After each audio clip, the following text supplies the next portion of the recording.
Hello, all. Stevie G, tell that wife Deborah happy anniversary from us for you guys. Um, Before I get rolling this morning, some extra prayer. How's we have somebody going in for heart surgery, probably in the operating room as we speak. Just an extra prayer for Hal, and also for Andy Scheckman's wife is ill, so Andy will not be joining us this morning. I will send him the update this evening, or should I say, the link for Whiskey and Wisdom, but we will not have an Andy. Zester does join now on Wednesdays to talk about crypto. We had just had so many people asking. It's convenient, it's easy. And there is a lot going on in the crypto slash clarity slash digital slash blockchain world. It's way bigger than just saying, oh, crypto. Hello, Chef Patriot. Splurge. Did you see that millionaire Warren Buffett was one of several billionaires? Yeah, I wonder how sharp. I wonder how much he knows that he's funding at this point. I wonder how much of his organization is run without his knowledge anymore. About time now. Thank you for that super sticker. It is appreciated.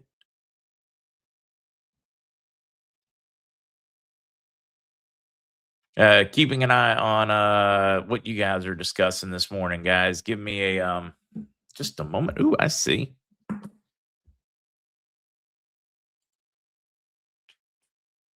Boom. Hold on, guys. Some stuff I've got to do in the background.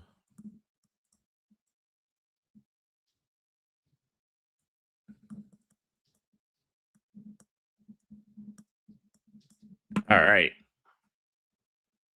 Yeah, right. Finally sold Patriot. Isn't that the way it works? We've been waiting for everybody to get rid of all the unnecessary baggage in their lives so this thing can move. Yeah, Trump talking about leaving NATO. Lots of rumors running around from the bond side that today is going to be huge with big announcements later this evening.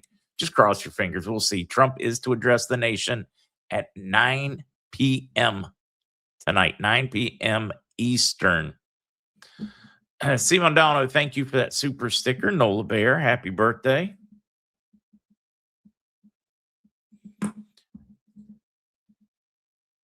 Yep. Based on reports from April 1st, President Donald Trump scheduled a national address 9 p.m. tonight. I know it's April Fool's. We already have some of our first April Fool's stuff dropping. A lot of folks asking me on this one. Official directive, global currency reset, mandatory QFS migration, U.S. Department of Treasury. Everybody's getting excited. Guys, stay calm. Look at the address on it. The address is official./gov.netlify.app. In other words, somebody made this to look like it was legitimate. Here's the real link to U.S. Treasury over here. See how much they look alike? They look alike, right? Till you look at the web address. Where did it come from? This one comes from home.treasury.gov.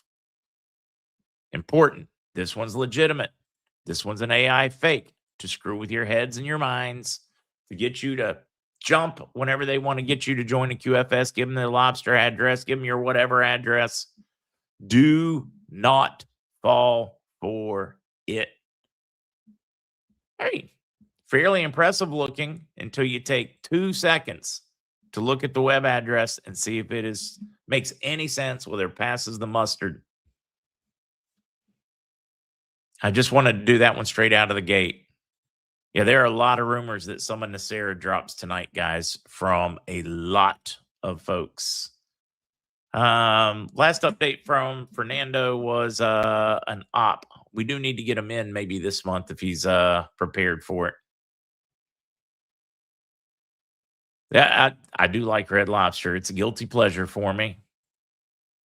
Bernard, during the last administration, I thought every day was April Fool's Day. It was. Oh no. Let's see, Clifton. I don't know if I can even read this one. 13-year-old great niece funeral last Friday. My cousin's funeral Monday. My neighbor's daughter. Oh, geez. Spades, right? That is tough.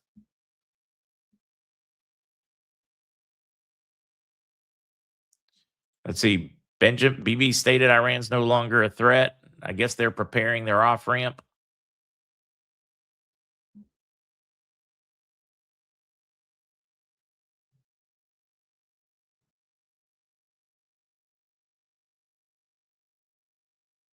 I was reading a few of these.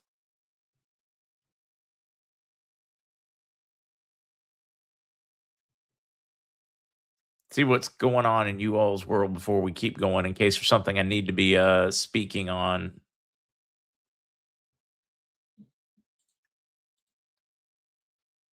All right, let's see. Let's say hello. Oh, Steve. Steve, I know you're on my list. It has been a very difficult week and weekend. Time is of well, it's in short supply. You're high on the list though, if that helps. RLB, good morning, Mark. Patriots in Kentucky today and tomorrow taking granddaughters to the Creation Museum and Noah's replica ark. Take pictures, man. Send me. I want to see pictures from you guys on that one. Of course, if you listen to some mainstream folks, it's just a trap. It's just to mess with you and fleece your money out of you. See, breaking, a drone has struck British Castrol oil warehouse in Erbil, Iraq, Kurdistan, causing extensive damage. Rennie B, anyone notice we hear nothing about the Ukraine war now? What's going on in that one? Funny you should mention that one. Zelensky is warning that now that all of the world's resources are diverted, that they're not getting the support they need. And if the Iranian conflict doesn't end soon, Ukraine will end up folding to Russia, that Russia's loving what's going on because assets and resources are being diverted from Ukraine and Russia conflict to Iran, Israel, U.S., the conflict there. UAE looking to officially join the U.S. on that front.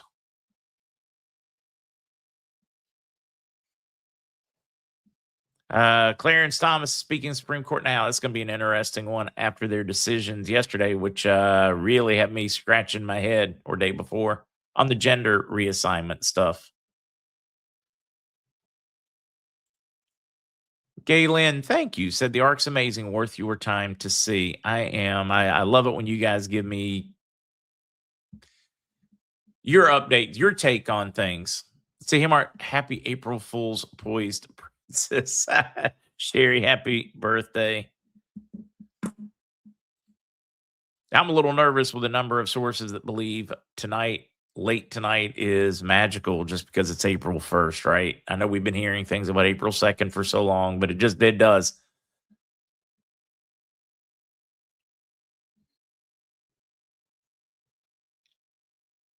Hey, young at heart, I hope I'm putting it on soon. I'm not going to make any comment, Pammy K, even if I want to. Getting a farm. Happy birthday.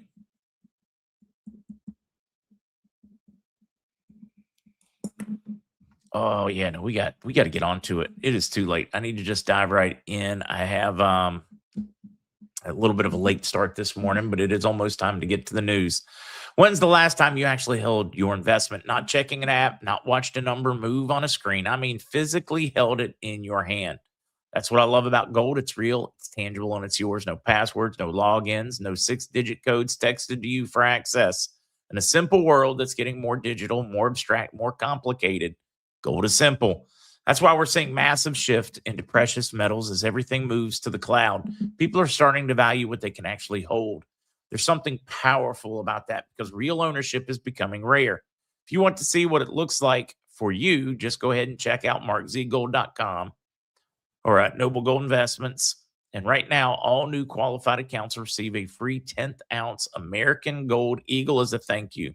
Real gold in your hands. That's the whole point.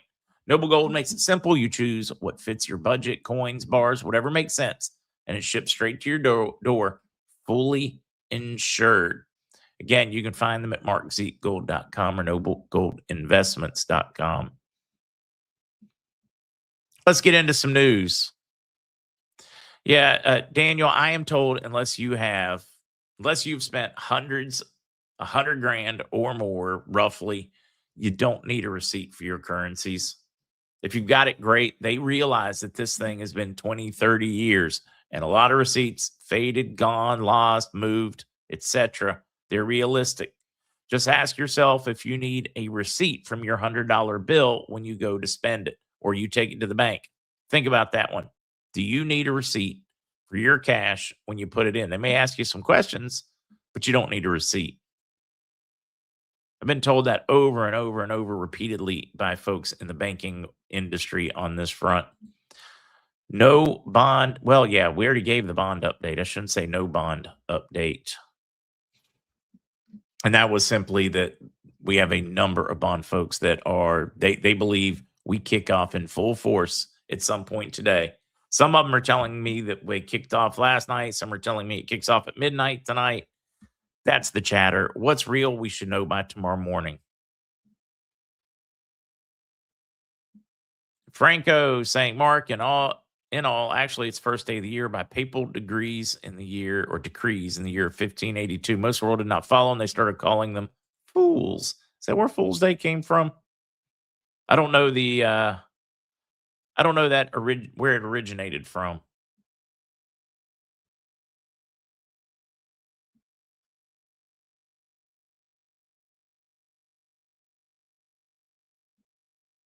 Wow, 105 yesterday, Clifton. That is something else. 105.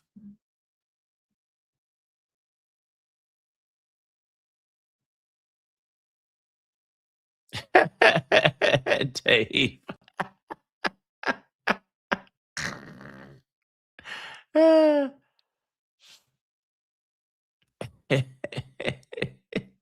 I'm still laughing at that one, man. Remember, it's one of the very few plants that the Bible God specifically names that he gave man. Yeah, there's only a small handful. Let's see. Colorado was banning access to talk therapy for under 18s wanting gender reassignment. So SCOTUS said that violates First Amendment rights.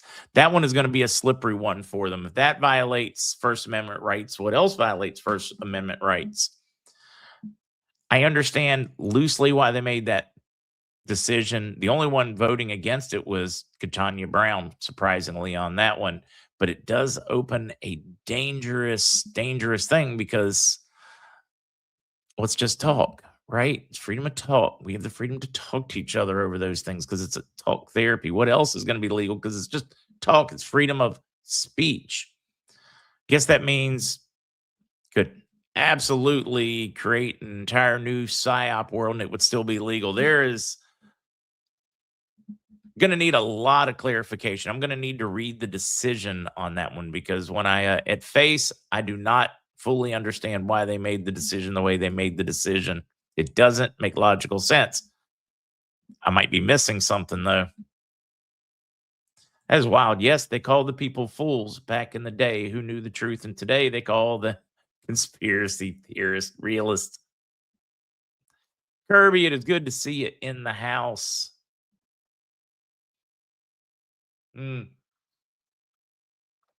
Dr. Pops, we don't have a Red Lobster down here, so you're pretty safe.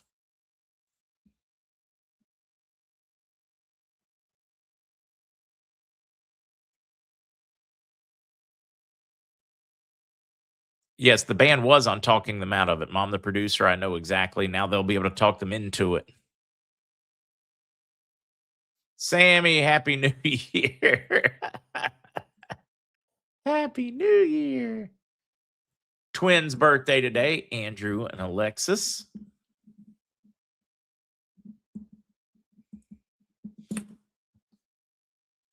Let's see. Trump says the reason he wants to reopen Alcatraz is because of these radicalized judges that want trials for every one of the millions of illegals Trump's trying to deport. Ooh, wow. Could you imagine them reopening that for housing while they go through the process? Happy 9th anniversary, your daughter Emily and son-in-law Aaron. Happy anniversary to the Music Man. All right, we got to keep going with some news, guys. News banner should have already been on earlier. We talked about the April Fool's joke that somebody thought was clever. Official directive. Global currency reset mandatory QFS. Again, guys, just look at the web addresses on them. It'll be very clear once you compare them. Pay attention to those things. Another one I wanted to do before the news was important update on the Iran war. White House tonight, 9 p.m. There are a lot of rumors running around the bond world right now and the currency world that this is going to be huge. A reminder, it is April Fool's. Doesn't mean that it's not going to happen. Doesn't mean that it's not going to be great, because there are a couple other things that are screaming right now, Nasera Jacera. We're going to talk about those after we hit one or two more pieces on Iran. We got another one, and I'll wait for you guys to go ding, ding, ding. That's the article when I start talking about it. All right, so some news. Sources confirm the U.S. administration is angry with al-Sudani's handling of the Iraqi files. Informed political sources told Al Independent that the U.S. administration is increasingly concerned about the performance of the Iraqi government headed by Mohammed Shia al-Sudani during the recent period, against the background of what sources described as failures in security, political, and economic files. All right, what it boils down to is they don't think Sudani has been pro-American enough, and statements, PMF, Sudani is walking a tightrope. He is screwed if he does, screwed as if he doesn't right now. So, yeah, he's got some decisions to make, and he's going to have to go all in on one side. This is one of those things like my lovely Dr. Thompson professor that when I was studying in pre-law political science, referring to another professor, I said, and I brought it up in the class. I'd say, well, Professor Prisby said this, and Dr. Thompson said, that man has been sitting the fence so long, all he has is a post up his ass. I know, right? And I'm going to owe the swear jar. Another one of his favorite things, he was having a conversation with somebody, and the woman, I mean, she just could not, the lady in the class could not make up her mind. Where was she at on this one? She was trying to soften her position because she didn't know what the professor thought, right? And he made the comment, there are two things in the middle of the road, dear miss: yellow lines and dead skunks. Pick a side. At which I always thought was interesting, but that's where Sudani's at right now. If he doesn't get off the fence, he's going to have a post up his butt.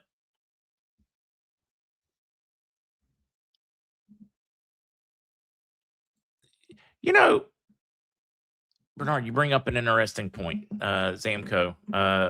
The Marxists already talked children into transitioning. The SCOTUS decision just balances. I guess you're right in that one. It gives you the ability to talk them out of. I really need to read the decision. I know I'm one of those crazy people that actually reads Supreme Court decisions. I want to know why they made the decisions they made.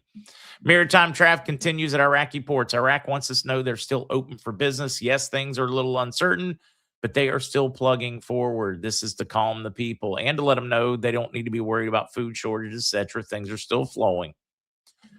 All right. Here's one that I think is very important. Very important. FTC endorses Florida Supreme Court's action eliminating the ABA bar's admission monopoly. Stop. Think about this one. When it comes to accreditation, Florida's saying, you're not the only accreditation, because the Bar Association basically tells you whether you can and can't be a lawyer. They're saying, you don't have that power. There are other great organizations out there that can license, other organizations that can, maybe like a constitutional law organization that would, endorse or certify trained attorneys or trained lawyers, trained whatever word we want to use, to accredit them that they are fully capable of practicing law. I think this is a huge sign on your Nasera Jacera. This is breaking the bar registry's hold in the world. A number of states are already starting to go. Florida is a huge one on this one. I think this is way bigger than the little blip in the story, and I can't wait to see what you guys think. Pat, don't worry about if you signed up General 64 group. They never acknowledged it. They didn't acknowledge anybody, so don't feel bad. The list is very real, and the people are very real. Denise, happy birthday to your grandson on 13, teenager now. Susie Q gets it. Ding, ding, ding, ding, ding, ding, ding, ding. Chad gets it. Tahoe Builder gets it. Yeah, boy, I tell you. I hope Steven's right. Maybe one of the new President Trump will announce his new leadership in Iran. That honestly would not be a huge surprise for me. Wow. Whoa. Kathy reporting. Kathy, thank you for this one because I can't watch the outside news source at the same time. Trump's attending the Supreme Court argument. What is the decision today? Does anybody know? Please share if you do. Miss Jeannie, you guys are getting where I was excited about. Guitar Tom, right? Stop medicating young minds with amphetamine. It's scary what we're doing to our children in today's world right now. Yeah, exactly. You can be a lawyer, you just can't be a bar attorney. You can't, give homage to the wrong person. All right. I think this one's absolutely huge. Absolutely huge. Trump signs order creating national eligible voter list, tightening mail-in ballot system. Birthright citizen Farmer V. I understand now. That one is huge. Can't wait to see I'm excited and nervous to see where that one's headed. Okay, let's get over to the executive order that Trump just signed. Congress, Senate can't get off their butts on the SAVE Act. Trump takes it into his hands, signs an executive order on this front over citizenship and voting. Now, this one is big. I'm wondering if he waited a little too long, if he did this because of some states and some primaries. There are going to be injunctions flying everywhere on this decision. It is going to be a legal crap show. It's going to be an absolute zoo. Yep. President Donald Trump signed an executive order on Tuesday regulating elections nationwide by establishing a list of voters eligible to vote by mail. The cheating on mail-in voting is legendary. It's horrible what's been going on, Trump said. If you don't have honest voting, you can't have, really, a nation. According to the order, which is expected to spark legal challenges, only American citizens are eligible to vote by mail, with lists verified by Homeland Security Department in coordination with the Social Security Administration. Well, this kind of checks out. I mean, and he does that in an interesting way. If you want to mail in vote, you have to be an American. Well, you got to be an American citizen to vote, period, supposedly. This is going to force a huge come to Jesus moment. In some cases, it'll take it out of the hands of the federal and put it in individual states. But then on the other hand, it takes some power away from the individual states to give it to, all right, how do I say this one? If a voter in California, because of the way our electoral system works, and California doesn't clean up their voting system, then they are infringing on me in any other state, because now you have a higher congressional vote, or their vote carries more weight because they counted somebody illegally than the state that does it legally. This is what allows them to make the federal instead of just a state by state. In other words, one person's state's right does not supersede somebody else's state's rights. The argument is going to, the argument slam dunk. They're just waiting for somebody to properly present it. They need the right case so they can present it, nail this thing. And this might be it. I am very curious to see how today's decision goes.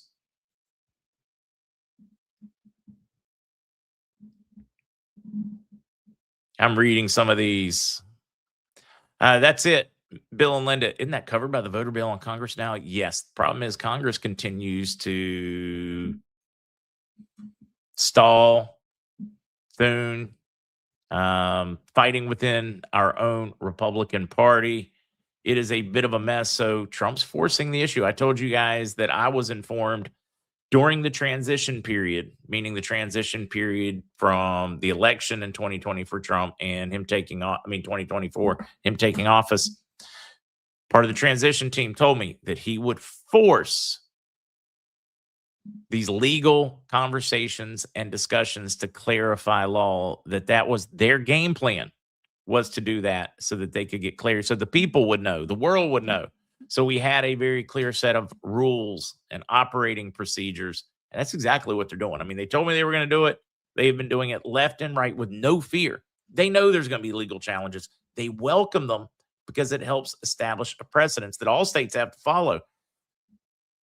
The short of it is the activist judges are killing themselves right now. They are feeding on themselves, and they don't even realize that their extremism and disregard for real legal arguments and logic is what's killing them. Robert, happy birthday.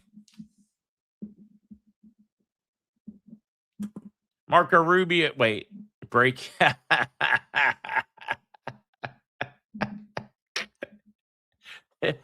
Jay, we probably should have started off the day with some kind of big banner. Marco Rubio, now president of Cuba and Venezuela, the United States of Rubio or something. We could have had fun with it.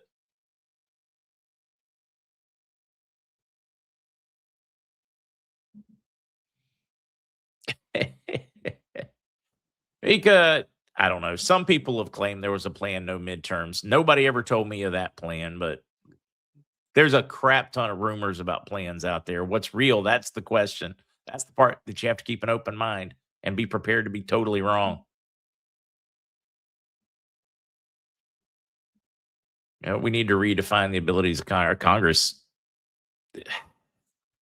One of the most clearly spelled out things in the Constitution is congressional powers, but they seem to have a really tough time with it. His attending Supreme Court today is also a test for future attendance on voters in ruling. Yeah, I could see that. See, Iran's new president, much less radicalized, far more intelligent than his predecessors, has just asked the United States of America for a ceasefire, supposedly, Darlene. We're going to get into that one, too. We are definitely getting into it. Paul in Australia, happy birthday. Russian fuel tanker in Cuba approved by Trump. Maybe, well, if he's approving tankers like that, that means there are some behind the doors negotiations occurring.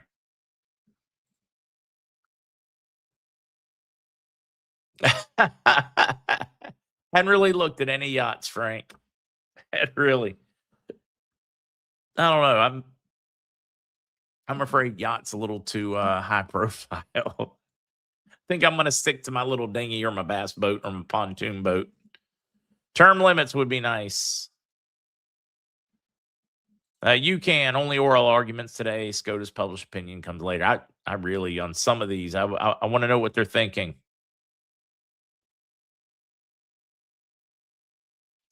Roy Hobbs, what do you guys' take on this one? And I do not know, guys. There's so much allegedly in the world right now. Mark, don't forget in 2016 that Thune said Trump should drop out and Pence should run. Rumor has it Thune is part of an anti-47 shadow government with Pence, which is why Thune's blocking recess appointment, save act filibuster. That would not surprise me. Or in the eternal words of the famed George Carlin, it's a big club and you ain't in it. Been hearing a lot of podcasts, the world turning on Trump. Do you have any opinion? That's so easy. High profile yacht joy. Yeah, right. You need one that looks more like a tugboat. I am blown away by the people that are turning on them. Would you prefer you had Hillary? I mean, would you prefer you had, Joe Biden or Kamala Harris? Would that have been better? Maybe Gavin Newsom be better for you. You can be all the mad you want. You can think Trump is not doing what you wanted him to do. But ask yourself, just honest question to yourself. Look yourself in the mirror and say, would I be better off if Trump hadn't been president? In your own life, your own personal life. What would be different? Would your life be better or worse? And if your decision, while not very tasty or not what you want to say or admit, is, yeah, we're better off with them, then shut the whatever up and either get on board and get on the train or get off. That doesn't mean you blindly follow him. You can still be critical. You can still see what he's doing. You can still say, does this make sense? You can still question. If you don't question leaders, there's something wrong with you.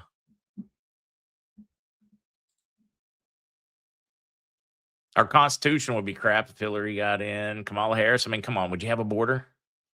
What kind of mess would you have? What do you think any kind of rally would look like in that world? Would we even be able to have a conversation if Harris would have won? Anybody remember all the censoring? Anybody remember all the demonetizations? Everybody else remember the debanking? Yeah, so for me, they're weak and they're pathetic when they turn their back that way that quickly. That doesn't mean that you don't question. But to me, that is not a kind of person that turns their back that quickly, is not a kind of person I'd want in my foxhole, because they're totally going to turn on you in a heartbeat.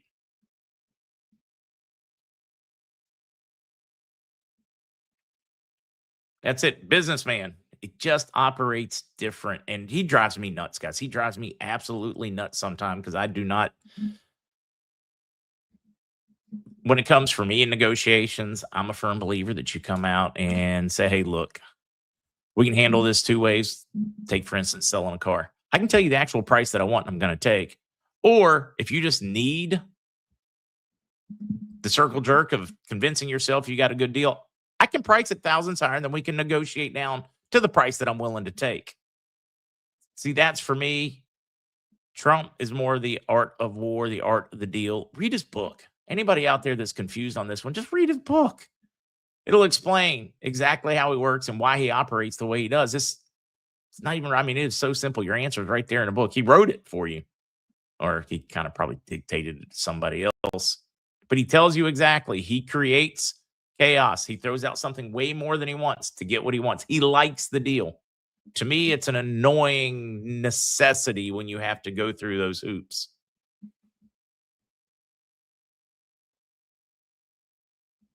And thinks he's leading us off a cliff. Do you think we would already be off the cliff? That's, you got to ask yourself, would you already be off the cliff? And I am not a blind follower. I don't suffer from TDS. I don't think he is Jesus. I don't think he is God's greatest creation. I don't think any of those things. I think he's a human being and a man, and he has a bit of an ego problem, but I think he's far more effective than the alternative. That's my take on it. Yep, we say the ends don't justify the means, but history has taught us that they often do, which really sucks for the folks that had to compromise their morals to it. Just ask the soldier that had to kill people in war if the ends are worth it. It's a tough line. It's not an easy one. It's not an easy one. Oh, I don't trust the plan, though. I do not trust their plan. I think their plan is crap. Is it better than the alternative? Yes.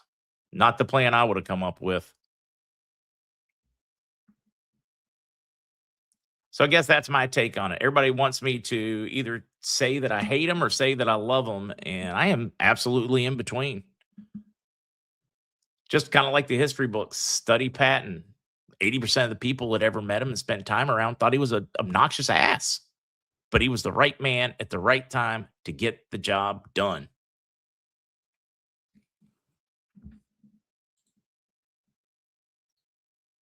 Woo! Bowler Addict, have fun.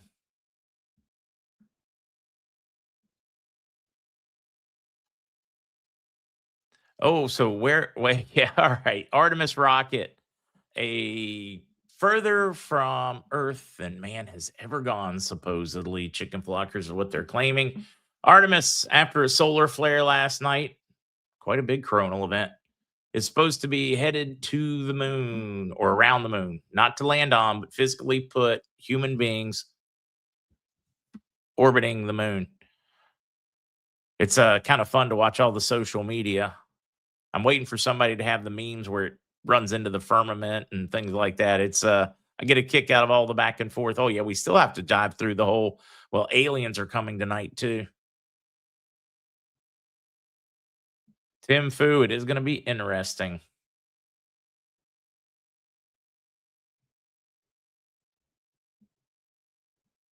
Yeah, that's why I'm at. It would be far worse without Trump.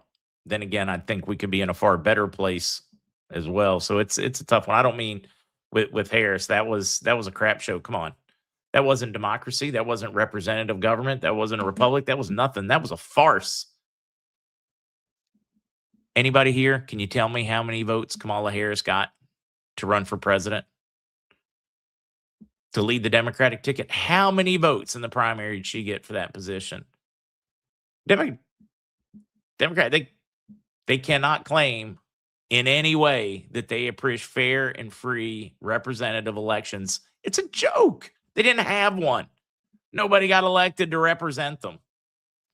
No, they got appointed like you would appoint a king or a judge.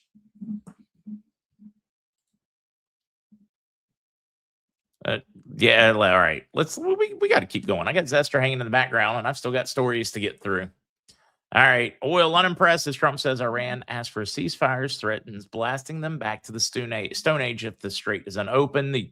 Like I reported earlier, United Arab Emirates is considering becoming the first Gulf company to fully directly join the U.S.-Israeli-Iranian conflict. They want they are pushing, lobbying for what would they do? Would it be intel? Would it be support? Exactly what that role would look like. Trump opening to exiting paper tiger NATO. I can't wait to read his quote for you. And of course, the Iranian Guard saying, we're going to fight to the bitter end. You always say that, meaning they always say that. People always say that. Even when you run, we're going to win, win, win. Even when you know you're going to get creamed, it's kind of like necessary. You got to say it. Iran's new regime president, much less radicalized. This is Trump. Iran's new, or do I need to talk like Trump when I do it? Iran's new regime president. I can't really talk like Trump. Much less radicalized and far more intelligent than his predecessors, has just asked the United States of America for a ceasefire. We will consider when Hormuz Strait is open, free, and clear. Until then, we are blasting Iran into oblivion, or as they say, back to the Stone Ages. President Donald Trump. What do you guys think of that message? What do you think of that message? And then his offer to leave NATO that says after this is complete, the U.S. is going to take a moment, pause and reflect. You've had more European countries deny access to land operations to move stuff through. So you got what, France, Spain, and I believe one other. It's very easy to figure out why. What else is Europe going to do? What's the percentage of the Muslim population now in France? What's the population numbers in the UK? What's population numbers in Spain? They've got a wolf by the ears. They don't know what to do. They got Sudanese problem, just with different semantics. They're screwed. If they join, they're screwed. If they don't join, they're screwed. So at some point, they're going to have to screw their courage to the sticking place and find out if they have the balls to do what's necessary. Or, I don't know, with them, you never know. They probably got chopped off. Or they're glass and they're just on hormones. You never know what's going on over there. Rubio issues veiled threat after France, Italy are latest. Okay, France and Italy, latest NATO allies to block U.S. military flights for Iran war. Italy surprises me. Yeah, you should read some of the comments. You read the liberal folks spouting off, and then you should just go in and read how they get just fact checked. It's getting to be very encouraging to watch how people are standing up and fact checking. I just wish they would do it with less rage. Do it with more facts and just brutal logic. Spain, Switzerland, Italy, and now France have closed either fully or partially their airspace to American military aircraft that are being used in the third Gulf War, sign displaying the growing rift between Europe and the U.S. Here's a great little map for you. See Europe over here? See the Middle East over here? And over here on my other computer screen that you can't see, well, that's America. We don't need your oil. We just don't need your oil. So you got to decide, do you want to support the effort? Or do you want to have absolute uncertainty and unrest for your people with runaway prices? I mean, you can figure it out. It's totally up to you, Europe. It is your choice. You don't have to like the choice. but you should make the logical choice. And for me, I'm with them. I don't understand it. In today's world, with today's technology, today's space technology, we can put soldiers anywhere in the world in a matter of hours. We don't need all those bases. You need us to have those bases. We don't need to have those bases. We have the technology to run without those bases. And if we would get organized, we wouldn't need them at all. This one's a funny one to me, because at some point, do we just stop with the being a rooster, puffing up our chest, saying all of our words, and start just, logic? Because logic's going to dictate. They're the ones that need us. We don't need them, because they need less expensive energy. They need fertilizer. There's a lot that Europe needs, and they're letting it all go to pot. Even if you don't like Trump's ego, you're screwing yourself. So just, decide on how bad you want to screw yourself. Thank you, Ernest. It'd be interesting to get Zester's take on that one. The barbell economy, why the middle is vanishing. Polarization. We've talked about this nonstop. We talked about this especially back during the Yellow Vest riots in France. I've yet to see a stable country when you have no middle class, when you either have the absolute haves or the absolute have-nots. History is replete with examples. It is a very troubled period, and it is not just the U.S. This is a worldwide phenomenon right now, and we always know where it leads to. It leads to the next Bolshevik revolution. It leads to the next great uprising. We know exactly where it goes. Now, this is one that I'm probably going to cover tonight. Something dark is going on. 9 top-level scientists die or go missing in the past year. 7 of the 9 are all attached to the Air Force Research Laboratories. Some of your rumors for today, tonight, in the coming couple of days is that the U.S., Australia, and there's one other major country that's supposed to drop the story. That's one of the other rumors running around there. So the rumors I've got for you today that are running like wildfire right now through the CircleTel organization, that's kind of what I call it, is that he's going to make some kind of Bon Nacera announcement this evening, or 2, that he's going to tell us all about the aliens tonight. What do you guys think it's going to be? Or none of the above? We almost need like an ABCD poll before we start the news.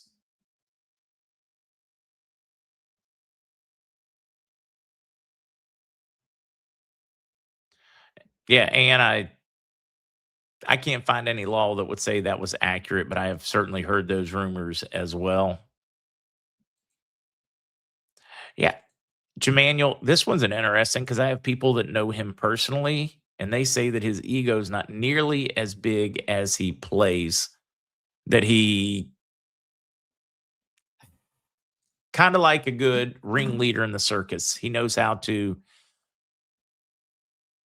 embellish a little, make things bigger to get what he wants. In other words, he goes on and he puts that act together because, it's a negotiating tactic. I've had many people around him that say that he is not that much of an egotistical asshole in person, that he's actually very kind. I've not met him in person. Don't know what to say. Don't know what to say on that front. All right, let's see if Zester's ready soon, although I should probably sing before I let him loose, just in case he's more talkative and then he and I get carried away in a conversation. Nola Bear, Sherry getting a farm, Andrew and Alexis are twins, Robert, Paul, anybody else celebrating? Scream. So they tell me it's your birthday. Well, happy birthday, darling. May you live, may you love, may all your dreams come true.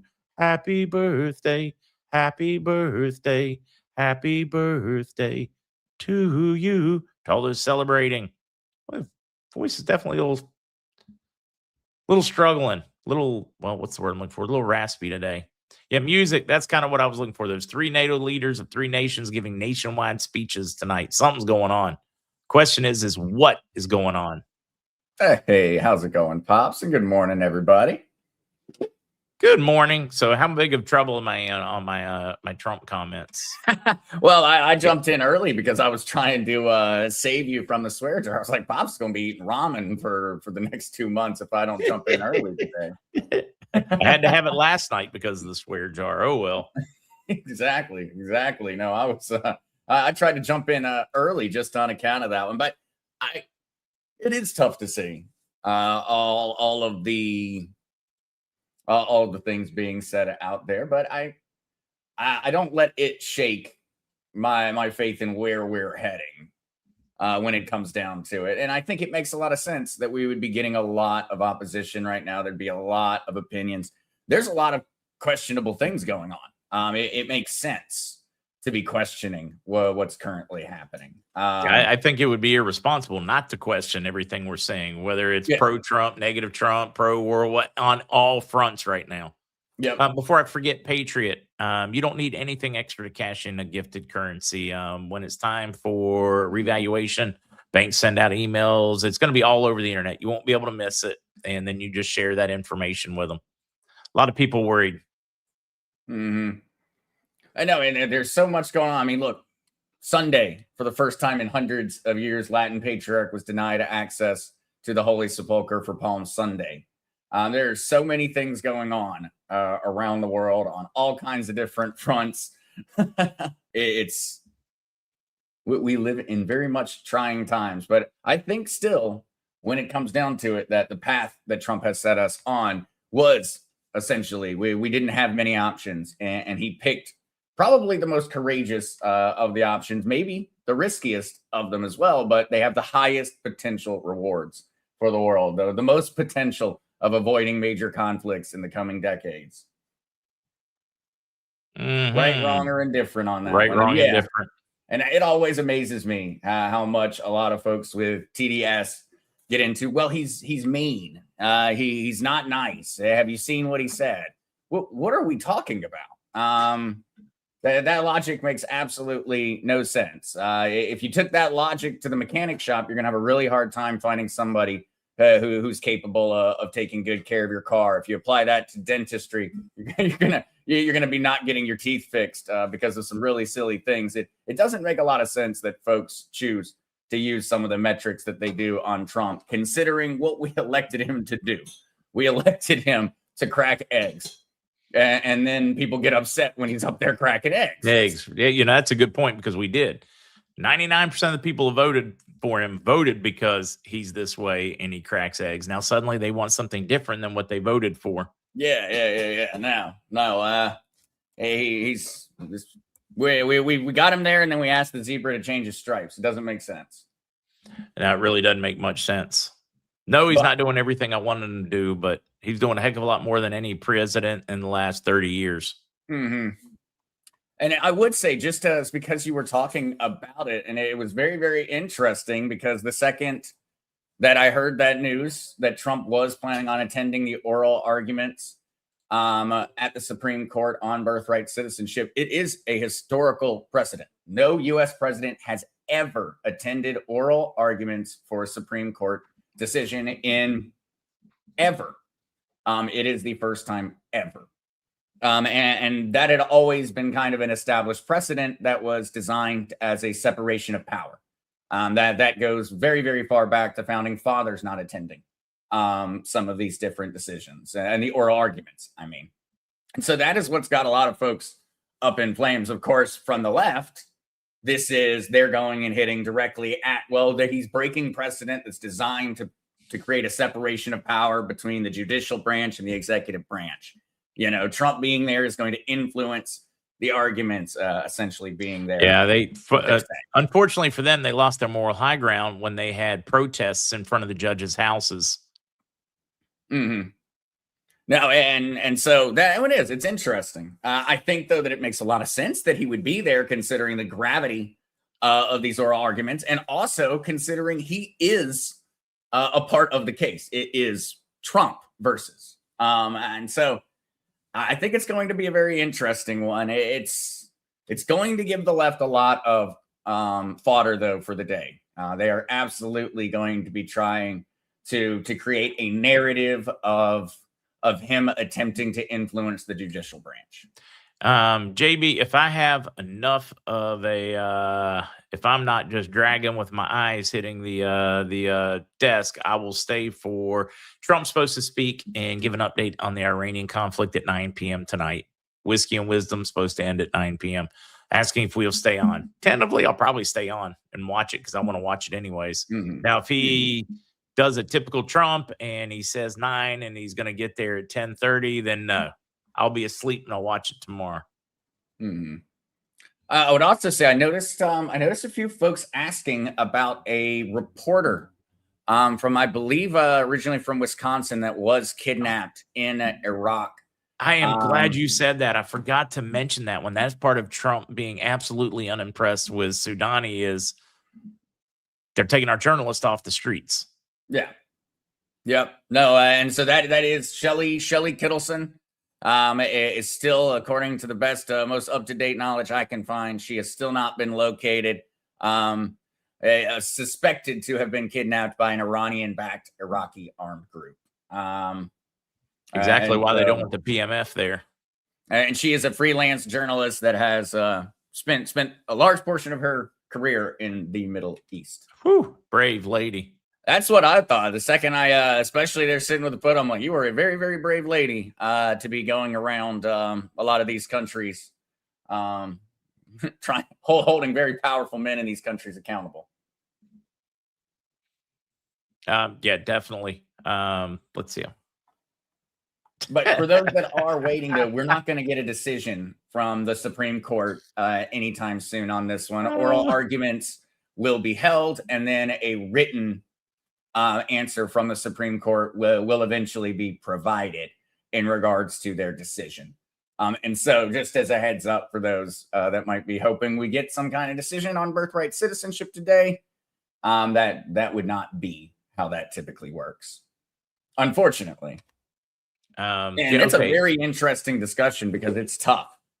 It's very, very tough because of the wording of the 13th and the 14th Amendments. Because of that whole time. It's a very, very interesting argument and discussion in political science. It's been being discussed since absolutely forever. It's a very interesting conversation. And so I imagine that it'll be very surprising to see where some of the justices end up landing on it. It's going to be very interesting. All right, now back to the whole alien thing and all the rooms of aliens. Of course, also being highlighted, J.D. Vance's comments about, no, they're really just demons. And when he says that, keep in mind, he's now had some briefings on that front. I am wild to see where this is go. A lot of UFOologists out there saying that the U.S. is about to stage a very convincing, or the U.S., the world leaders to be, or the Illuminati, whoever is going to stage that to look like absolute proof of aliens is going to happen in the coming days. And they're warning us that it's going to look very convincing. We've always been told that would be one of the biggest distraction levers to pull. What could possibly distract the world more than something of that nature? And also, it could be utilized in very much the way that global climate change was attempted to be weaponized. The idea, what they did, they weaponized it with globalization. Trillions of dollars. When they weaponized trillions, like when they first weaponized back in the 70s, terrorism, so that we all had to fear like actors out kind of a state or whatever. Great way to control us. Then they needed something bigger, less tangible, so that it could be more easily manipulated. So then they had their COVID pandemic scare. So now, we've got to keep coming up with these, but we can't point to a real bad guy, because when you beat the real bad guy, then the crisis is over. And there's a very clear goal in these. It is to create the understanding or belief in a global enemy. Because that is what allows for a lot of the globalist goals in the long term. That's where climate change fits in. It would be the same idea with aliens. Why are we all fighting each other? Why aren't we all, agreeing on our green initiatives? Why aren't we all doing this together? Well, something like, hey, there's this extraterrestrial enemy out there or fear would likely calm or quiet a lot of conversations and debates going on around the world between countries. Because why would we be arguing about that when we have a greater mutual enemy? It's very much a mutual enemy type argument. The enemy of my enemy is my friend. Exactly. All right. I should turn you loose for a blockchain. Oh, absolutely. Or And yeah, I don't I'm know very what are you talking about today? I know Clarity Act's been keeping you busy, but what else is going on? and so actually Google just released a quantum computing security audit on cryptocurrency blockchains. And so that is currently making the rounds, breaking news of the day, and it has some folks concerned. And it also has a lot of folks reassured. And I know that we've always heard so much, and I've seen a lot of questions in the community regarding quantum computing, the threat that it poses to blockchain technology and cryptocurrency. And I felt that it was a very good segue with this article and with the report that Google put out for us to have a conversation on the world that we're progressing towards, because we are progressing towards a quantum computing world. It is a part of everything else going on, from artificial intelligence to blockchain. We are on our way to quantum computers, probably not being something that we all have in our own homes, but them being a very, very, very real threat, and also a very real tool to potentially make things better. And so wanted to jump into that one and get some key takeaways from what Google found, because a lot of blockchains were mentioned in by name. XRP actually got the credit for being the leading blockchain. The XRP ledger is considered the most quantum resistant blockchain as of right now. And they were labeled by Google as being leaders in the space regarding quantum resistance. And so for all of us XRP holders, we got a little bit of a shout out on that one, but we also got a little bit of a warning all around, because what Google actually found is they believe that the timeline for blockchains and for the world to need to be quantum resistant has actually moved up to 2029. And so Google in this document ended up moving that up by about 5 years. Previously, Google had expected that we needed quantum resistance for all systems by 2034. Now it is 2029, and everyone is looking at this article and they're saying, well, blockchain needs to be quantum resistant by 2029. Blockchain, crypto, Ethereum, Bitcoin, this is just a crypto concern. And actually what Google really said with putting out this report is that everything needs to be concerned with being quantum resistant by 2029, because Google was capable, throughout their research and their report, they believed that they would be capable of achieving control over a Bitcoin blockchain in around 9 minutes, utilizing only 500,000 physical qubits. This would be we won't get too much into the weeds of how they dictate the strength of a supercomputer and of a quantum computer. But needless to say, previous expectations had said that technology would need to be about double that. Quantum computing would need to have achieved about doubling of efficiency. And in all honesty, Google now believes that it does not. And so now that year is set for 2029. Now, in this article, they specifically called out a variety of different blockchains that were tested. Bitcoin was tested. Bitcoin currently was found to be highly, highly quantum resistant, but it is not fully quantum resistant. New updates that are expected to come out for Bitcoin that Google mentioned inside of this report led Google to believe that Bitcoin will be quantum resistant by the timeline. But there are problems. Bitcoin is a massive decentralized blockchain. It requires agreement from a lot of people with a lot of Bitcoin. And so it is clunky. It does not evolve quickly. It is one of the major benefits of a fully decentralized blockchain, and it is also one of the flaws of a fully decentralized blockchain is that it requires agreement. It's an actual direct democracy based off of how much of that share you hold. And that share is how many Bitcoin you have in this situation. And so, specifically in this report, Bitcoin was flagged as a concern. If things continue on pace, Bitcoin will achieve quantum resistance in time. If anything were to occur to slow that down because of the nature of its decentralization, Bitcoin could be potentially at risk of having of failing to achieve quantum resistance. Ethereum was also gone through. Ethereum has been going through a variety of different initiatives in order to continue improving security. Google views Ethereum as very much on pace to be quantum resistant in time. Another crypto, Algorand, got major shout outs for its overall quantum resistance.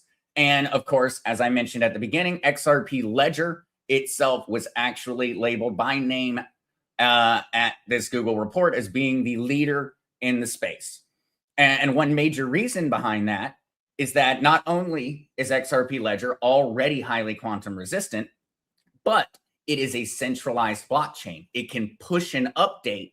It can achieve quantum resistance without having to go through multi-year long voting and debates and etc. It can unilaterally make the decision to improve and strengthen the XRP ledger. And so that was very reassuring for all of us XRP holders. I think XRP holders should be very excited today on account of that. The headlines, though, have led many people to a great deal of concern because on face value, they just said that we have half as much time to become quantum resistant as we thought we did. That is concerning, and that means that it is now going to be even more important for these blockchains to be improving their security. But what we really need to talk about, and what's far more important than the whole cryptocurrency side of this, is what this actually means. What Google really said in this report is that the entire digital infrastructure of the planet, the stock market, Swift, your banking system, that app that tracks your steps each day, everything on our planet that is inside of the digital ecosystem needs to achieve quantum resistance by 2029. If it does not, it could be taken over. This includes nuclear arms controls. This includes the entire physical infrastructure of the United States. We're talking electricity, water, for islands and such that are reliant on it, desalination plants. We are talking nuclear power facilities. We are talking coal power facilities, natural gas power facilities. We are talking transformers. We're talking everything on this planet is going to need to be quantum resistant by 2029. And that is the very scary part of this report that is being ignored by the vast majority of people, because Google utilized the most difficult to break cryptography as the benchmark. Understand that a blockchain is far harder for a supercomputer or a quantum computer to break than the Pentagon securities. And so that is what has been is really the scariest part of this information, and what is not getting the attention that it should. Everybody's sitting there and talking about how their favorite crypto happened to be labeled as the most secure, and they're ignoring the far larger warning that we just received. Everything has to be quantum resistant, because if you have a quantum computer, you are not going to target Bitcoin first. That's not what you're going to do.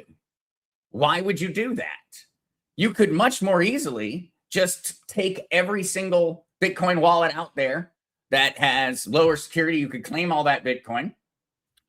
You could take over nuclear control. You could literally hold the entire planet in a standoff with nothing more than one quantum computer. And so I would say to people that there's a very real threat coming when it comes to quantum computing, and it is very scary, and it's currently being discussed in the realm of cryptocurrency, but in all honesty, it's far more important outside of crypto than it is inside of crypto. Crypto is going to be safe. Crypto will achieve quantum resistance on the vast majority of blockchain ledgers before there is any concern or any need. There are already darn near quantum resistant blockchains. We got this. What we should be far more concerned about is that are all of our other security, your banking application, the Swift payment rails, everything, none of that are military our military communication channels. All of it. It's not going to be quantum resistant in time. At least it seems unlikely that many parts of it will be quantum resistant in time. And that is what folks should be far more concerned about, and what we should be having nationwide conversations in regards to, because we are not going to be the only country that manages to achieve quantum computing. This may be a situation kind of like kind of like the Manhattan Project, where the United States may have a head start of a few years, but ultimately everybody else is going to end up having it too. Well, maybe not everybody, but other people are going to have it too. That's why we see such a arms race in artificial intelligence. Why does the United States continue to push AI everywhere and nonstop? Because we are in a very, very much a space race. If you want to throw it into historical context, we are in a race against all the other countries. We need to be the one at the top, because if we're not, then someone else will be, and they'll be able to use it against us. AI is being used for military planning. AI software is being implemented in drones for their decision making. The country that wins on this playing field will win for the foreseeable future. Quantum computing is right there with it. That's why you see Trump so concerned about AI and blockchain, because it's the same exact situation. We are in a space race, and quantum computing is going to be one of the end goals in this process. Countries that control these things first will have the ability to control a lot of the global decision making for a very long time. And so, in that regard, I thought that was very interesting. I'd love to actually hear from you, Pops, on that one, what your thoughts are on the quantum computing side, and what are your fears about where that is going to be applied. I think that's a really interesting one. All right, then. Yeah, no, I was trying to get it in there, pushing buttons because I'd taken my app, so I didn't randomly show up when you were doing things. I took myself further out of it. I look at this. It's a double-edged sword. It can be the greatest thing in the world, or it can be the worst thing. It's all about, does it stay decentralized? Yeah. And well, who gets it first? What is it applied to do? Yeah, hold on. Did we have a scammer in here trying to get people to get a QFS account? Yeah, if they did, instantly remove them, because you cannot get a QFS account yet. I don't care which guru out there is blowing sunshine up your butt. It is not an option right now. Yeah. No. Please do, guys. As I talk about quantum computing, the important thing here is to have the conversation about the very, very real quantum computing threat. QFS, the definition is just the same definition as a blockchain. And so you don't need to worry about having any type of blockchain, crypto, QFS wallet. I've been sent and forwarded all of these different statements from all types of different folks all over the internet. I have read through every single one. They are all just a scam. There is no need to do anything. You don't have to prepare anything for that. You can very easily do that by nothing more than just having a crypto wallet. And you can be learning about essentially what they've been talking about. But you don't need to have anything. You don't need to buy crypto. That's what I always tell folks. There's no point in it. Of course, unless you want to be learning and be preparing for the future, you are absolutely going, regardless of whether you want to or not. Have your funds, your currency, your dollars move on a blockchain. That's where the world and the financial system is moving. And so I think it's very important for people to be knowledgeable about how the new system is going to work and how this technology functions, so that we don't end up in the same situation that we're in today. where we have a financial system that was slowly taken away from us while we were all distracted. A financial future stolen by politicians and the elites. That is why I believe it's so important to be knowledgeable about these things. Of course, you know also that I also am very excited to be participating in it at this point. But in the long run, it's not going to be a choice. You're going to cash that paycheck on Friday at your bank.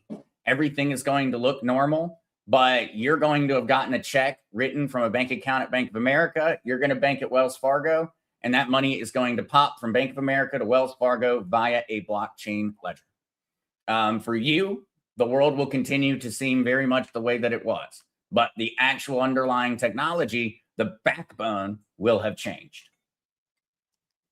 All right, though, let's jump to some other ones. This is one I really wanted to chat with everybody about because it's something that's also progressing at rapid speed. And that in particular is the tokenization of the stock market. NASDAQ teams up with Kraken to expand tokenization infrastructure. And so on Monday, this was actually back March 9th. On Monday, NASDAQ announced it will collaborate with Payward, parent company of cryptocurrency exchange Kraken, to develop tokenization infrastructure, aiming to capitalize on the growing interest in blockchain-based equities. Tokenization, the process of turning financial assets such as bank deposits, stocks, bonds, funds, precious metals, gold and silver, and even real estate into crypto assets that can be traded on blockchains, which are the ledgers underpinning these digital assets. The SEC has approved to allow the tokenization of the stock market. With the passage of the Genius Act, a lot of framework for that was already set in place. The Clarity Act, with its passage, will begin the process of the full tokenization of the United States stock market. You will see 24/7, 365 days a year trading on the stock market. As of right now, these tokenized stocks are already being offered outside of the United States. You are already in Europe capable of purchasing tokenized forms of Apple or Tesla or the like. That is going to expand into the United States. These are American-based companies offering this service outside of the United States because of the lack of regulatory framework. They're waiting for the Clarity Act. And so this is one that I think a lot of folks are going to be able to really get a front row seat to because of how ingrained the stock market is in the average American's understanding of the health or wealth of the U.S. economy. However untrue that may be, as we know, it still is considered a massive metric by a huge portion of everyday Americans. They think that if the Dow is going up, then things must be going well. We know that that is not in any way true or based off of any fundamentals, but it is still a commonly held belief among many Americans. And I think that watching the tokenization of the stock market is going to open up a lot of eyes on what's happening in this tokenization race. And we're going to see that one occur quickly, very, very quickly, because there's a huge benefit to the likes of NASDAQ and the big dogs when it comes down to the stock market. That's why they've invested hundreds of millions of dollars into Gemini, into Kraken. That's why we've seen all these partnerships announced, because the New York Stock Exchange tapped Securitize to build a tokenized stock platform. Securitize, an SEC registered transfer agent, is expected to be among the first to mint tokenized stocks and ETFs on the platform, pending regulatory approval. This approval is waiting for the Clarity Act to pass. Tokenized stocks have just crossed $1 billion in overall market capitalization as real-world asset market accelerates fast. Real-world asset markets, tokenized gold, silver, tokenized treasury bonds, tokenized stocks are growing at exponential rates. We are seeing overall volume in hundreds of millions daily. We're seeing massive amounts of money being pumped in to this tokenization effort. They're going to put everything on the blockchain. If you can think about it, if you can imagine it, if you could even imagine a world where a dollar figure could be placed upon it, then it is going to be tokenized. And that's what we're seeing happening at an accelerated rate right now. Tokenized stocks, crypto's next $5 trillion opportunity. NASDAQ, SEC, and Congress all move at once to pave the way for the full tokenization. We just saw it cross 1 billion, and now we are seeing full approval from the SEC for tokenized securities to begin trading. Of course, though, we wait very much for the Clarity Act to pass. It's going to be a very important part of this, and it's going to really dictate how quickly this transfer occurs. It's going to happen. The ball is already rolling, but the Crypto Clarity Act passing is going to be a major determination of whether this thing is going to take some time or whether we're going to see rapid tokenization. And with that, I think it brings a very important conversation to be had about the changing value that is actually occurring through this process. And in particular, I would like to use gold as really being the example for it. This same logic, the same thing could be applied to any of the other real world assets. But what do they say? You meet people where they're at. This is something we're all very knowledgeable about, and this is something that we all have an understanding of. We know the flaws and problems in the precious metals market. We're all very aware of the 100 to 1, 250 to 1 paper certificates that are being traded back and forth that have drastically altered the value of gold and silver in the present day. And we're all aware of the fact that gold and silver has been a primary method of currency and transaction for 5,000 years. And that's just under an assumption that we have not lost the history books that would talk about it having been that way even longer. And so this is something that is not only going to apply to just gold and silver, it's going to apply to the rest of the tokenized assets. But let's talk about it real quick. This is something that I've always kind of thrown out there, and I've never really brought the sauce when it comes down to it. I've never gone through and labeled exactly the things. I've said, well, hey, gold and silver have a liquidity problem. They're an illiquid, difficult to move, difficult to fractionalize medium of exchange. And I've never really laid out every different little thing on it. And so let's do that in a fairly short form. I've actually got a bunch of fully written up documents on this. If folks are interested, I can put these out over on Substack. I have been spending a very long time training a little AI to be helpful on kind of organizing my thoughts when it comes down to these things. And so I've gotten far more efficient at those types. But in particular, let's go first and let's actually lay out the current flaws and why we're going to see a fundamental change in the value of many of these tokenized assets. And so precious metals. Of course, one of the most important ones is when it comes down to it, it is custody. Ultimately, if you're going to go through and purchase precious metals, you're going to either have to purchase the physical infrastructure to keep them safe yourself, which is going to, of course, then always be an ongoing security problem for you, or you pay for them to be stored. So you have a safe, a vault, you pay insurance, or you buy all of these things yourself. Now, this is a friction on ownership, and it suppresses demand for gold and silver. Ultimately, there are lots of people that don't participate because of these things, whether they're concerned about paying storage fees, and it is what leads to the massive premiums that we see on precious metals, because there's so much more that goes in to the actual process of conveying precious metals back and forth. Now, number two, gold and silver cannot be fractionalized. And so number one, we've got a storage concern. Two, we've got fractional problems. Gold cannot be fractionalized. Gold is currently sitting at what, $4,500, $4,600 an ounce. How are you planning on splitting that into being in any form or fashion usable currency? How do we back something with it?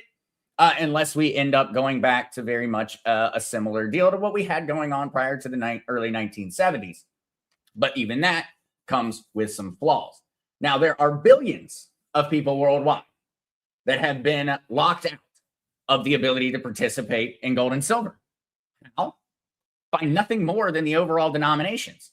If you do not have enough to purchase a coin of gold, and of course, it always seems like the smaller the coin gets, the higher the premium gets. It seems like often happens, but otherwise, this was a major impediment. If I have $1, I can't participate. I can't buy $1 worth of silver. I can't buy $1 worth of gold. This has kept billions of people outside of the precious metals markets for a very, very long time. Now, continuing forth with that, the liquidity and transfer problem. So we've got one. We've got overall custody as an issue. Number two, we've got an issue regarding fractionalization. Number three, we've got a liquidity problem because ultimately, try selling gold on a physical gold on a Sunday night. Try sending an ounce of silver to someone in Japan in 30 seconds. It cannot be done. The physical precious metals cannot move in that way. They are illiquid. You have to physically move them. Once you physically move them, you've got to assay them. Is it actually 99.9% pure silver, pure gold? They have to be verified. You verify that they've all arrived. You then ship them. You also have to insure them. Every single part of this process has created a cost, and it's taken a lot of time. And this leads, along with the custody problem, this leads into the massive spread issue, where the value of one gold or one silver coin is in many ways being dictated by the cost that was necessary to get it to you. And that's why you pay over premium. That's why you pay insurance fees. That's why you pay all of these separate things. That spread is actually a tax on all of us that hold precious metals.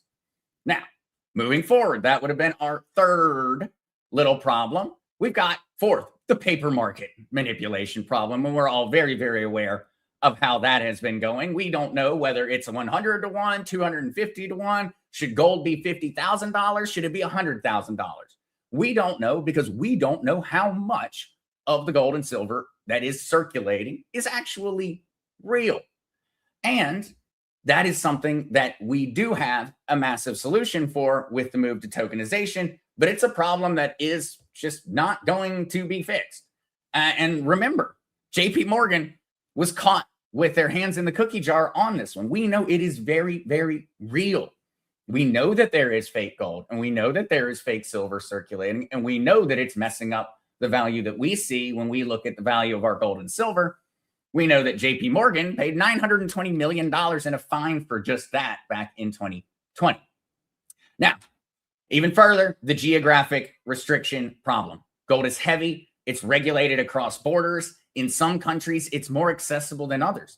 There are countries where it is illegal to buy and hold gold and silver. And that, of course, is drastically limiting the potential of gold and silver in a global interconnected market. It's got to be moved. It's got to be moved to that country. It's got to be available for purchase in that country. And all of these things lead to where I'm going to start talking about how they've been solved. Tokenization changes all of that. Custody of it, our number one concern, or the first concern we discussed, no longer a problem. There are no longer insurance fees. There are no longer vault fees, no longer third-party risk. You hold your own keys. You're no longer trusting a bank. You're no longer trusting some piece of paper. Self-sovereign ownership of physical assets for the first time in human history will occur through the tokenization. That is a fundamental value change. Fractional access, not a problem. I can buy $1 worth of gold. I can buy $1 worth of silver. I could sit there and I could dollar cost average every paycheck a certain portion of what I earn into gold or into silver without paying premiums, and with the ability to then actually go and spend that gold. It's no problem anymore. If I want to buy a stick of chewing gum with gold, I can. And that is a fundamental change to the value of gold and silver. They are capable of being genuinely the best or the superior medium of exchange. Okay, moving forward, liquidity. Well, tokenized gold trades 24/7, 365 on global markets. 3 a.m. on Christmas Day, sell your gold. No problem. You've got the money immediately. The spread tightens dramatically. And so we're no longer seeing $150 gold in Japan, $150 silver in Japan, and $90 silver in the United States. These markets are going to meet because arbitrage will solve the problem of the spread.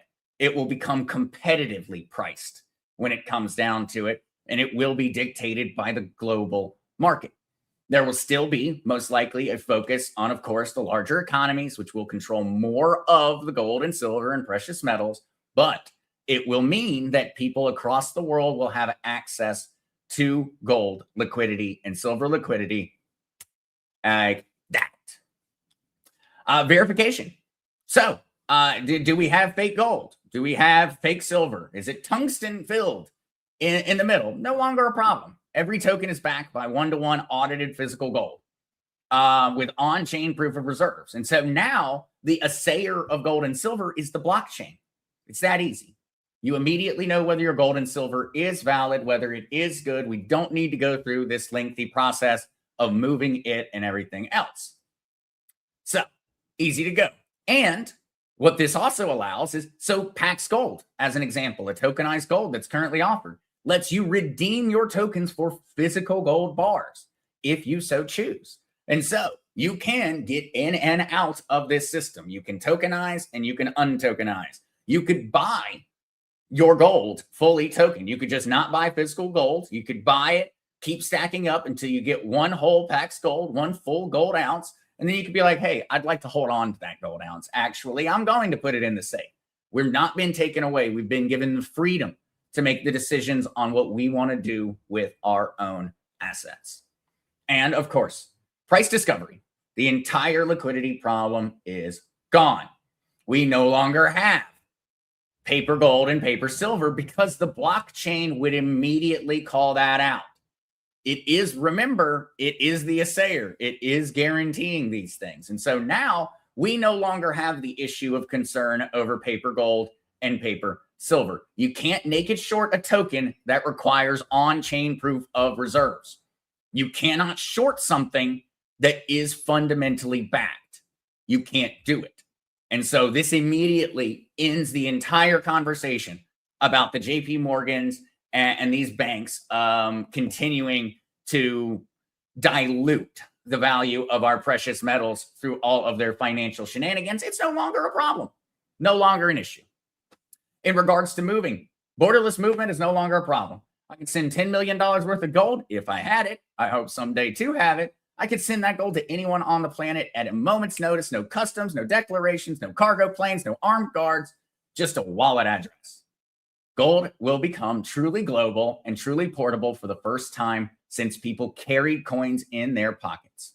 And so what this all means and why I went through this is because everyone who is a precious metal holder should be excited about this.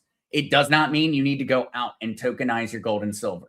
We are going to benefit from all of these things, all of these improvements in efficiency, regardless of whether we are holding tokenized or not, whether you have it sitting in your gun safe or you have it sitting with Miles Franklin, or whether you have it in a tokenized form. We are all going to benefit from this because gold and silver have been the best store of value in human history for 5,000 years.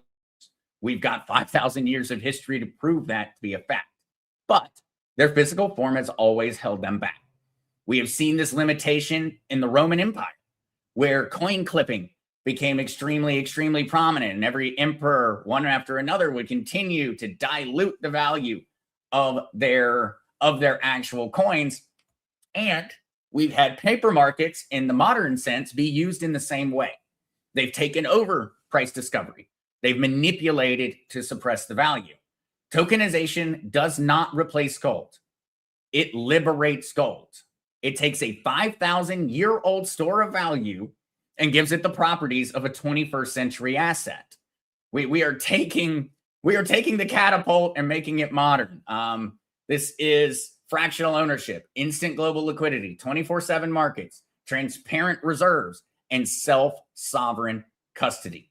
When you remove the friction, you unlock the demand for gold. When you unlock the demand for gold, we're going to finally see the real price. And the real price of gold, freed from paper manipulation and physical limitations, is undoubtedly a heck of a lot higher than what the COMEX is telling us right now. And so I really wanted to go through that one and actually lay out more of it, because I regularly jump on and I say it and I don't go through and explain it. And so I do have a full write-up on this one that I have put together that I would be happy to throw over on Substack for folks who do want to be able to go through and read it. Because it lays out, it's pretty simple when it's all broken down, because it's something that we can understand.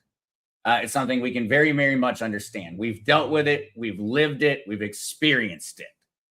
I hold precious metals. I think that that's a great idea, and I want more. And I still want to hold them physically in person. But I understand why. One of the major reasons why I want to so badly is because I know that their fundamental value is changing. They are no longer constrained by the limitations that they always have been. They're about to be the superior form of exchange, the most efficient form of exchange. And think about it. You're going to be able, in anywhere, a farmer in the middle of the Saharan desert is going to be able to protect himself by holding his funds, his reserves in gold. A teenager getting their first ever job is going to be able to be paid in gold for having done so. It is going to take gold from being something that was very difficult to achieve, something that was very difficult to hold, and make it achievable for everyone. It's so much more than what it seems. And that's why I'm so excited for really all of us, because I think a lot of folks get worried. They're like, oh, if tokenized gold is going to take over, then what does that mean for my physical gold? Am I going to have to do something? Is it going to mess something up? And it's not. It's a net win. It's a net positive. It is liberating the gold in your safe in the same way that it is liberating the gold for people that don't even have it, that have never held a piece of gold. And so I'm always extremely excited for it. Always extremely excited for it. And it's happening so quickly. I have no doubt that as we see the Crypto Clarity Act get hammered out and we look forward to the next couple of years, we are going to see hundreds of billions of dollars, trillions of dollars in these tokenized reserve assets. And we are going to watch the entire global economy rectify the true valuation of many things, not just precious metals. We're going to see it across the board as the blockchain takes over in that regard. And so it's not something to be scared of. It's not something to be worried about having to change the way that you choose to live your life. It's not going to work out that way. We're not going to have to do that. You're just going to start having the ability easier and easier to access precious metals, to start backing up your own personal savings with precious metals that are held in your wallet. Self-sovereign custody for the first time in human history. It sounds so aspirational and so idealistic every time I say it. I hear it that way. I hear it as overly optimistic, and it's crazy that it's not. It's really not. It will be the first time in human history that you will actually own your financial assets. You will actually own things for the first time ever. And you won't be able to have them taken away from you arbitrarily. You will no longer be having a conversation with the bank about whether you have the privilege to access your own funds, or whether you have the privilege to know whether they actually have enough gold in the vault to back up how many paper slips that they've put out. They act like that's something you don't have the right to know. You should have the right to know whether your bank account is liquid. You should have the right to know. If I go to the bank and I try to cash out my bank account, can you give me the money? Do you have it? What happens if 10 more people show up that day? Can you do it? Well, compliments of the blockchain, you'll know. You won't have to have that worry. You won't have to sit there and go and worry about a bank run on these things, because you'll be able to very easily check if there's enough money or not. It gets me all excited, and I get off and rambling and excited about the future. Excited about the future. All right, though, guys, on that one, that would be the major topics I wanted to discuss for the day. The only thing that I would have left on the cryptocurrency side is, of course, somebody's got to mention where Clarity Act is currently at. I am so excited about the day when we no longer have to worry about this back and forth on the Clarity Act and what they're up to and whether our senators are going to sell our futures. I'm very, very excited. And so, Clarity Act deadline in weeks could kill stablecoin earnings and push money into Bitcoin. We are entering into quite a deadline period on the Crypto Clarity Act getting passed. Of course, Anthony Scaramucci says it's dead on arrival, predicts choppy crypto markets. But mainly what we're hearing is folks are starting to get concerned with the timeline. We're running out of time before midterm elections are going to start taking over. I would say on this front, while we've got pessimistic coming from Scaramucci, we've got pessimism coming from some folks in the space, we continue to hear very optimistic words from the lawmakers that are leading these discussions. In particular, Senator Cynthia Lummis still very much believes that this can be done and this can be passed. The only fear that we have to continue with there is, well, what if? There's still the what ifs. What is that compromise that will be necessary? We already know that they plan on limiting yield on all stable coins. If it looks like a bank, smells like a bank, then it's not allowed to offer stablecoin interest for holders. For people that are holding stablecoin on Coinbase right now, you can earn between 4 and 4.7% compounding monthly APR on USDC. That is a dollar-backed stablecoin issued out of the United States, constantly verified on whether its reserves are capable of sustaining its circulating supply. You will no longer be able to earn that. This is an important conversation when you consider that as of March of this year, the average earnings on a savings account at a bank is 0.39. Compare that to 4.0 or 4.7% monthly compounding over on stablecoins, and you can see why this is such a bummer of a negotiation, because the banks argued that if we took that, if we allowed for stablecoin yield, if we allowed for people to earn the interest that they deserve on their money, the United States banking system would collapse. And that's because, and it was a very clear indication, that the banks have only been able to keep themselves alive by using our money to do it. They collect the interest that we should be collecting on our funds. That's what's kept them somewhat afloat. And that is why they do not want to allow for us to start collecting that interest. If that power is given back to us, well, they're going to lose theirs. And so, unfortunately, on the Clarity Act, I do not have amazing news to share with everybody today. We are running into a little bit of a time crunch on that. Things like the current conflicts, that takes up Senate time. That takes up time in the House. That takes up concentration. And of course, we know that these midterm elections are going to be a slug out brawl.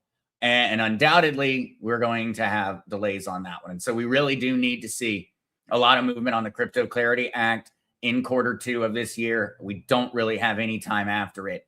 If we don't manage to get it by then, I would say that expectations for its passage are about to drop pretty precipitously. And then we would probably be waiting for after midterms and to see where the cards fall on that front. If we see the Republicans maintain control, then we'll very quickly see the Clarity Act get through and get done, in my opinion. But it is not doom and gloom. I'm quite optimistic on all of it. This is not something that can be stopped. They can delay us. They can slow it down, as they've been doing on so many fronts. Those who have entrenched power and wealth are going to take advantage and use it to try and maintain that control. And the only way they can do that is by slowing it down and kicking the can. And that's all that's happening here. On the crypto side, on the blockchain technology side, was what I should say more accurately. They cannot stop it. They can just slow it down. And that's frustrating, but it's also reassuring because we know where we're going and we know we'll get there. Just unfortunately, we don't know when. All right, though, Pops. That would be my wrap up on all of my updates on the crypto side. And of course, I would also like to point out that I'm very excited to have little Miss Tina, who decided to spend a couple of days giving me a heart attack every night. Because once again, she is having no issues when it comes down to going to the bathroom. No longer listening to her scratch in the box all night long. She is a much, much happier lady. And thank you so much to everyone in the community. I asked over in Voice of Freedom for recommendations and suggestions. Thank you guys so much for all of the help and all of the prayers on that one. I know it's just a kitty cat, but she's awfully important to me. And well, she's a pretty awesome kitty cat. And Pops, did you also hear though? The vet gave me an aging on Tina. It turns out that those first vets were most likely quite incorrect. All right. Tina could very easily be Tino's mom. Oh, wow. She's more like 7 years old. Oh, wow. That would explain a lot. Miss Tina had survived on the streets for 4.5, 5 years. Wow. I understand now why she is such a but then such a loving cat, though, to be, haven't been a she must have had somebody that was feeding her, somebody that was trying to protect her. But we know from all the things she had wrong, that, well, she was not being cared for. She wasn't fixed. She had bunches of rotten teeth. She had a variety of different issues that indicate she had been out there for quite a long time. But yeah, no, the vet went in and the vet's like, well, how old is she? And I'm like, it's a rescue. I don't know. I think, though, that she's about the same age as Tino. And I know Tino was a kitten, Valentine's 2 years ago. And the vet was like, I think you should be more considering the possibility that Tino was Tina's kitten that showed up at your house, and his mom showed up to ask who had kidnapped her son, and then waltzed right on in when she found out where her son had managed to work his way into. And so that is also a little update. I did not know that there was such a solid science on the aging of cats. But they said that she's got to be at least 6 years. So it's somewhere between 6 and 8 years would be the estimate. But that she's in extremely good health for her age, besides the whole UTI problem that she was experiencing at that point. And that was the first time she'd ever had it. Now I have all of the proper vitamins and food to make certain that she doesn't ever have that problem again. So happier kitty. Yeah. Yep. Yes. No, I do. And thank you guys so much. I'm still, though, if guys have more info and more recommendations, please go over there and send them in the pet chat over on Voices of Freedom, because I do not want to let any of my kitty cats get to the same type of situation. Because on this island, if you have a problem on a Saturday, you better be able to live until a Monday. And so it's very important to avoid those things ever getting anywhere, or to have the medications at home to start treatment, because it is not easy to seek medical care, whether you are a person or an animal on this island, if it is a Saturday. It's true. All right. For the rest of you folks, some of the things to watch today, going through the day, of course, watch oil price, gas prices, because Russia announced that they are cutting off all export of gasoline. I'd mentioned earlier last week, actually, that this was going to become a big thing over the weekend. I was like, Trump has talked about it. We're starting to see more countries do it. And then I talked about what that can mean financially to the world. It's things are changing. That, and we're going to be watching President Trump tonight, but we'll talk about it at 7 with a short news update before Whiskey and Wisdom. All right, I'm out of here. You out of here? Hey. See you guys.